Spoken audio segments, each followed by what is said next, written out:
Olá, galera! Hoje é quinta-feira, dia 13 de agosto de 2020. Eu sou o professor Max Madeira. Estamos de volta para a resolução de mais duas questões do Enem da prova do ano passado, ok? Já é o nosso quarto videozinho. Estamos indo de vento em popa, eu e Chico Figueiredo. E vamos em frente, vamos resolver mais duas questões. Vocês sabem, eu escolho as questões mais fáceis para mim e trouxe duas bem, mas bastante fáceis para a gente discutir da prova do ano passado. Ok? Vamos lá? Vamos sem esticar muita conversa? Vamos pensar nessa questão aí, a questão do número 142, uma questão bastante simples, uma questão de geometria. E diz assim: em um condomínio, uma área pavimentada que tem a forma de um círculo com diâmetro medindo 6 metros é cercada por grama. A administração do condomínio deseja ampliar esta área, mantendo seu formato circular e aumentando em 8 metros o diâmetro dessa região, mantendo o revestimento da parte já existente. O condomínio dispõe em estoque de material suficiente para pavimentar mais 100 metros quadrados de área. O síndico do condomínio irá avaliar se esse material disponível será suficiente para pavimentar a região a ser ampliada. E para fazer isso, ele vai utilizar o número 3, né, como aproximação aí para π. A conclusão correta a que o síndico deverá chegar considerando a nova área ser pavimentada é de que o material disponível em estoque. Bom, e aí a gente vai precisar completar essa afirmativa aí corretamente com uma das 5 opções que a gente tem. É uma questão de geometria, uma questão que envolve o quê? A área da coroa circular. Não é isso? Que é um conceito aí de área relativamente simples, né? Vamos pensar, o que é a coroa circular, né? Você tem, vou desenhar aqui com o mouse, né, galera? Então, meu desenho vai ficar uma gracinha, né? Vocês já podem imaginar. Então, ó, eu teria essa situação aqui, né?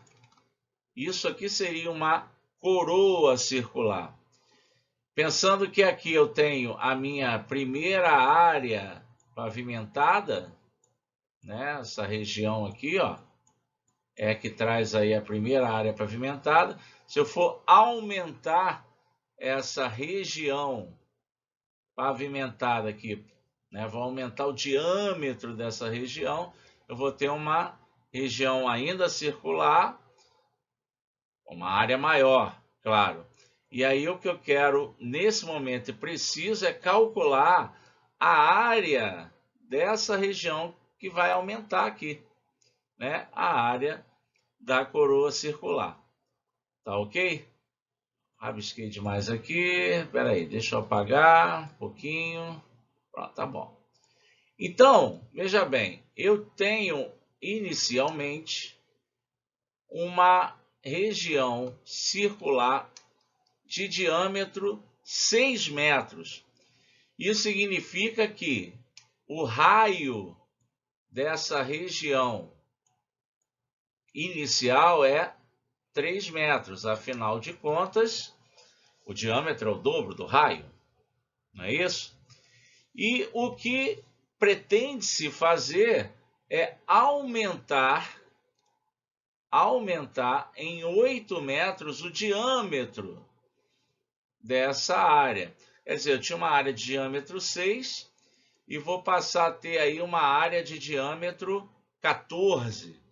Uma área de diâmetro 14 é uma área que tem raio, vou botar aqui um R maiúsculo, raio de 7 metros, ok? Vamos lá, aqui, ó. 7 metros.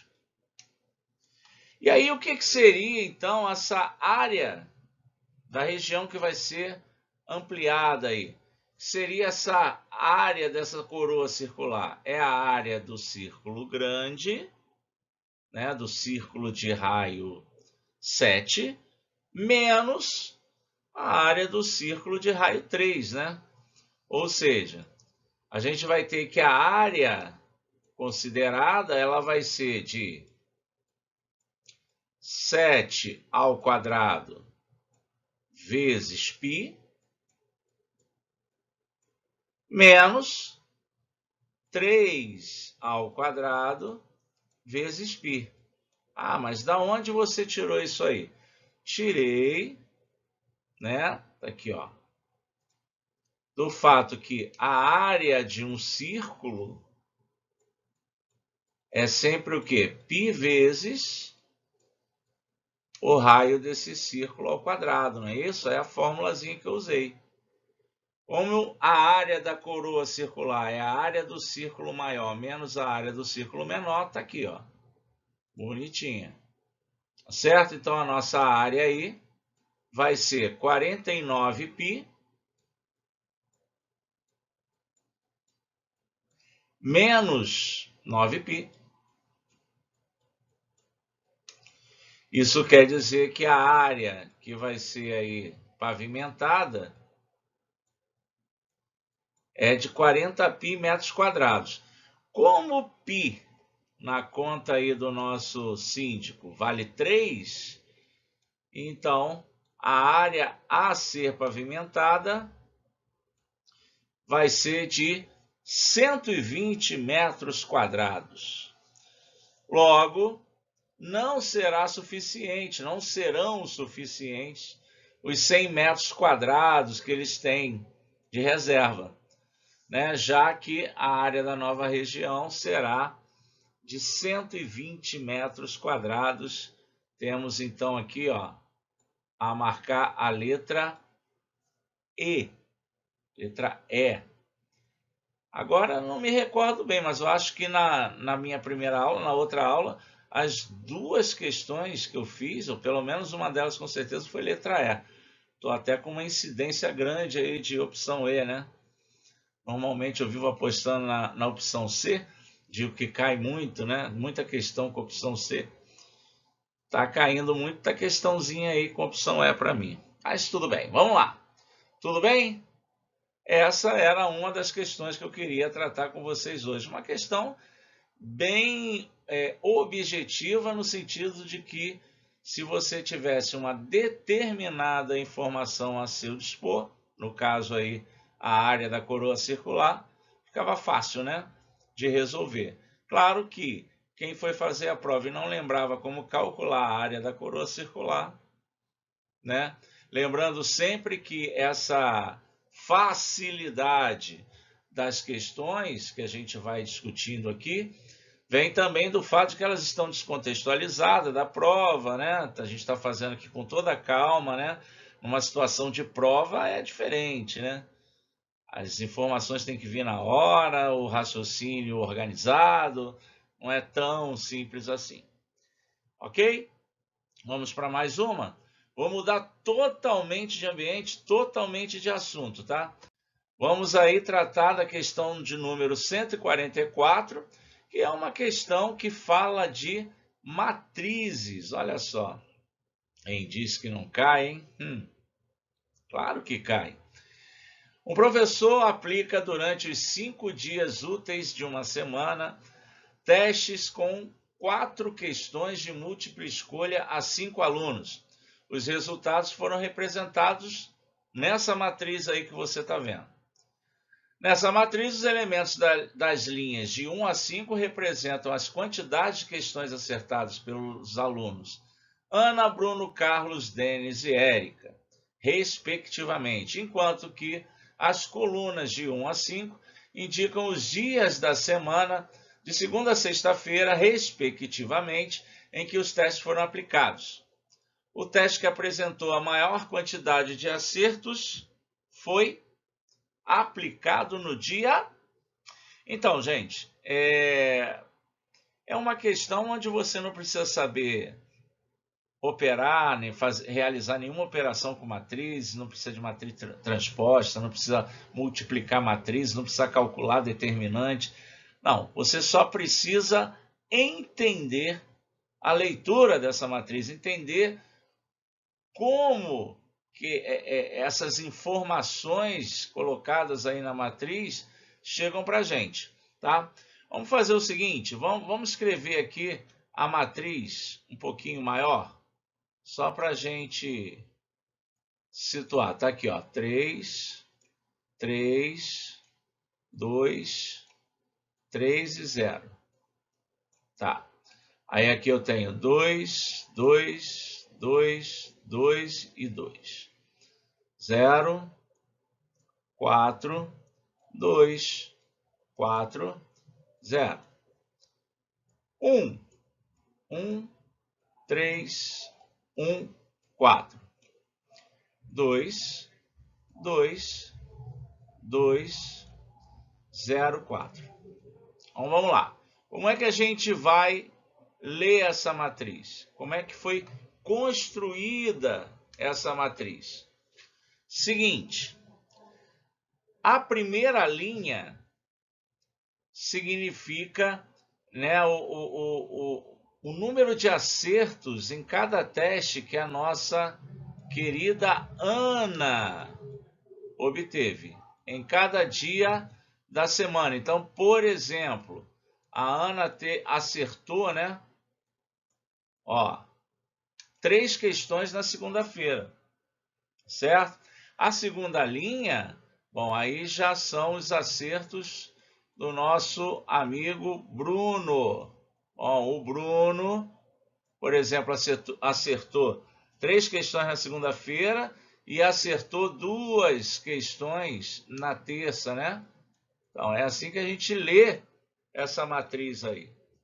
Depois, a gente tem aqui na terceira linha os resultados aí do aluno Carlos.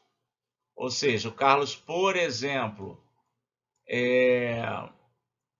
acertou 2 questões na quarta-feira, não é isso? Aí a gente tem o Denis.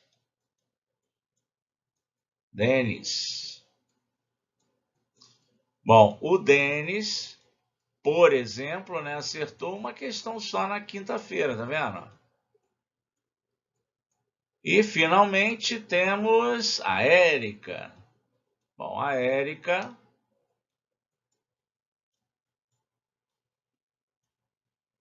por exemplo, acertou 4 questões na sexta-feira. Então, é assim que a gente lê, entende essa matriz. Muito bem. Ele quer saber simplesmente qual foi o dia da semana que teve a maior quantidade de acertos. Então, a gente tem que olhar isso aí, o quê? Através das colunas, não é isso? Por exemplo, qual foi a quantidade total de acertos na segunda-feira? Você vai pegar o total de acertos da Ana, do Bruno, do Carlos, do Denis e da Érica na segunda-feira. Então, ó, 3 mais 3, 6, mais 2, 8, mais 3, 11. E aí você tem, né, esse resultado de que na segunda-feira foram 11 acertos. Ao passo que na terça-feira tivemos no total 2 mais 2, 4, mais 2, 6, mais 2, 8, mais 2, 10. Então, ó, por exemplo, na segunda-feira, nós tivemos aí mais acertos do que na terça, né? Na quarta-feira, 6 mais 4, ó, 10 acertos também. Na quinta-feira, 2, 5, com 5, 10 acertos também na quinta-feira. E, finalmente, na sexta-feira, 10 também, ó. Aí ficou fácil, né, pessoal? Ficou fácil aí da gente se mancar que, de fato, a segunda-feira foi o dia em que os alunos, no total, né, tiveram mais acertos aí. Então, nossa resposta correta está no item A. Olha só que questão maneira, tranquila, desde que a gente entenda, né, os princípios básicos das matrizes. Beleza, galera? Então, segunda-feira tem mais aula do Chico, mais 2 questõezinhas e assim a gente vai, semana a semana, resolvendo algumas questões, mostrando. Por mais simples que sejam as questões, a gente vai estar resolvendo aqui, porque sempre tem um detalhe ou outro a mais aí para você acrescentar nas suas anotações, né? Para mais uma ou outra informação para você salvar no HD, ok? E até lá, né? Até a gente chegar aí na prova, a gente vai ter conversado bastante sobre matemática no Enem e vai ter sido muito legal. Valeu, galera! Então, até a próxima. Tchau, tchau.